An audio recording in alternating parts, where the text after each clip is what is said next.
रह गई बात तेजस्वी यादव की, तो ये राजद के नेता हैं। जब उनके पिताजी का शासन था तो यहाँ पर इलेक्शन कितनी बढ़िया से होता था, कैसे बूथ लूटा जाता था, कैसे बक्से से चिन्ह निकलने वाली बात कही जाती थी। जो एनडीए है उसका प्रमुख दल भाजपा है और भाजपा के दो नेता माननीय प्रधानमंत्री मोदी जी और अमित शाह, वो जो निर्णय लेंगे वही सारे लोग मानेंगे। भाई कन्हैया कुमार आए हैं, कांग्रेस क्या तेजस्वी को चेहरा मानेगी नहीं मानेगी? उस समय भी मैंने कहा अरे भाई, आज सुबह भी मैंने कहा है, राहुल गांधी देश में विपक्ष के नेता हैं और अगर उन्होंने लिखित तौर पर डिटेल एक बात रखी है सामने, देश के सामने, जिसमें महाराष्ट्र में हुए इलेक्शन को लेकर उन्होंने कुछ सवाल उठाए, खास करके जो अंतिम 1 घंटे में वोटिंग परसेंटेज बढ़ा है और कुछ लोगों का जो वोटर लिस्ट में नाम जोड़ने की बात, उन्होंने पूरा अपना एक डिटेल आर्टिकल लिखा है।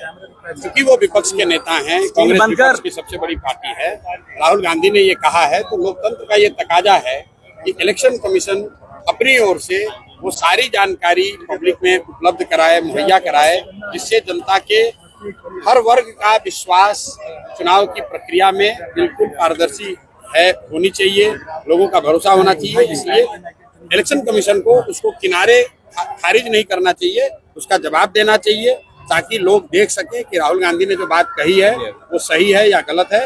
इलेक्शन कमीशन ने शायद, यहाँ तक अभी मुझे पूरी जानकारी नहीं है, लेकिन शायद राहुल गांधी को कहा है कि वो सीधे इलेक्शन कमीशन को वो जानकारी उपलब्ध कराए, ऐसा शायद कहा है, मुझे पता नहीं है। लेकिन जो आर्टिकल राहुल गांधी ने लिखा है, हिंदी और अंग्रेजी दोनों में है, उसमें गंभीर आरोप लगाए गए हैं। वोटर लिस्ट के मैनिपुलेशन की बात कही गई है, चुनाव के अंतिम 1 घंटे में 6% वोटिंग परसेंटेज बढ़ाने की बात कही गई है, और अपने इस आरोप के सपोर्ट में राहुल गांधी ने कुछ तथ्य रखे हैं। अब इलेक्शन कमीशन की जिम्मेवारी है कि उस तथ्य पर वो बात क्लियर करे, ताकि लोकतंत्र में जो लोग भी हम लोग का यकीन है, सब लोगों का विश्वास लोकतांत्रिक प्रक्रिया और इलेक्शन में बना। आप कितना सहमत हैं? तेजस्वी यादव तो कह रहे हैं कि बीजेपी के शासनकाल में जो सेंट्रल एजेंसी से वो हाईजैक हो चुकी है इलेक्शन कमीशन। देखिए, मैं ऐसी कोई बात नहीं कहना चाहता हूं जिसके बारे में मेरे पास पुख्ता जानकारी नहीं है। मेरे पास इसकी कोई पुख्ता जानकारी नहीं है कि ईवीएम या इलेक्शन प्रोसेस में मैनिपुलेशन हुआ है कि नहीं हुआ है। लेकिन अगर लोकतंत्र में, देश में विपक्ष की सबसे बड़ी पार्टी कांग्रेस और उसके नेता ऐसा कह रहे हैं और अपने हिसाब से उन्होंने कुछ तथ्य या प्रमाण रखे हैं, तो उस पर चर्चा होनी चाहिए, इलेक्शन कमीशन को उस पर जवाब देना चाहिए। रह गई बात तेजस्वी यादव की, तो ये राजद के नेता हैं और बिहार के लोगों को बहुत अच्छी तरीके से याद है कि जब उनके पिताजी का शासन था तो यहाँ पर इलेक्शन कितनी बढ़िया से होता था, कैसे बूथ लूटा जाता था, कैसे बक्से से चिन्ह निकलने वाली बात कही जाती थी। इसलिए तेजस्वी यादव के कहने का कोई मतलब नहीं है। हाँ, राहुल गांधी ने बात कही है, तथ्यों के साथ कहा है, उसका जवाब इलेक्शन कमीशन को देना चाहिए। सर, उपेंद्र कुशवाहा हो, चिराग पासवान हो, सभी अपने दमखम दिखा रहे हैं, एनडीए को कहीं ना कहीं आप भी दिखा रहे हैं, आपको क्या लगता है? देखिए, मैंने पहले कहा है कि जब आप गठबंधन की राजनीति में होते हैं तो इस तरह की चीजें चलती रहती है।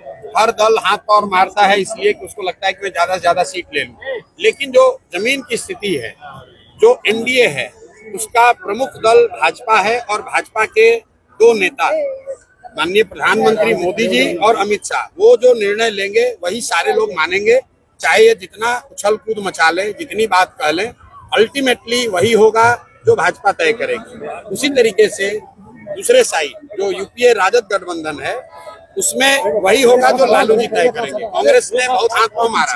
आप अभी हम लोग बेगूसराय में हैं, यहीं के कन्हैया कुमार हैं, आए थे कुछ दिन यहाँ पर घूमना शुरू किया था। आप लोगों ने सवाल पूछा, अरे भाई कन्हैया कुमार आए हैं, कांग्रेस क्या तेजस्वी को चेहरा मानेगी नहीं मानेगी? उस समय भी मैंने कहा अरे भाई, जब तक लालू जी का दम है, जब तक राजद का शासन है, उसमें ये कोई सवाल नहीं है कि उसका चेहरा कौन होगा। वो कांग्रेस नहीं तय करती है, वो कन्हैया कुमार राहुल गांधी तय नहीं करते हैं, वो लालू जी तय करते हैं। और जब तक लालू जी हैं तो चेहरा उनके परिवार का ही कोई होगा। तो ये सब नूरा कुश्ती है, इससे बिहार के लोगों का क्या लेना देना है? भाई कौन सा दल कितना सीट लड़ेगा, गठबंधन में चिराग जी को कितना सीट मिलेगा, कांग्रेस को कितना सीट मिलेगा, इससे बिहार के बच्चों का क्या लेना देना है? क्या बिहार के बच्चों को तो ये जानना है कि हम लोग के लिए रोजगार कब होगा, हम लोग को गुजरात, तमिलनाडु, पंजाब कब जाना नहीं पड़ेगा। जी। बिहार के लोग तो ये जानना चाहते हैं कि हाँ भ्रष्टाचार कब रुकेगा। बिहार के लोग ये जानना चाहते हैं कि उनके बच्चों के लिए पढ़ाई कब होगा, किस गठबंधन में किसको कौन सीट मिलेगी, इससे जनता का कोई सरोकार नहीं है। प्रशांत जी संजय एमएलसी संजय जी का बयान आया कि आप डिप्टी सीएम के लिए अरे मेरे भाई, सबके बयान का जवाब देना जरूरी नहीं है। आगे बढ़िए। अच्छा, चिराग पासवान बोले हैं कि 243 सीट पर लड़ेंगे, घोषणा करें आज। अभी मैंने जवाब दे दिया। चिराग पासवान एनडीए में मंत्री हैं, क्या उन्होंने मंत्री पद छोड़ दिया? क्या संसद पद से त्याग पत्र दे दिया? क्या एनडीए से बाहर चले आए? अगर आप एनडीए के घटक दल हैं, घटक दल होने के नाते केंद्र की सरकार में मंत्री हैं, तो उनसे अलग कैसे लड़िएगा? और अलग लड़िएगा तो इसका मतलब है कि भाजपा की सहमति से लड़ रहे हैं। सर एक बात उन्होंने कही है कि वो चुनाव से बदल पाएंगे सर मटिहानी की राजनीति को। पूरे बिहार की राजनीति को बदलने निकले हैं तो मटिहानी बिहार से बाहर तो है नहीं। सीटों का बंटवारा किस रिश्ते होगा बेगूसराय में?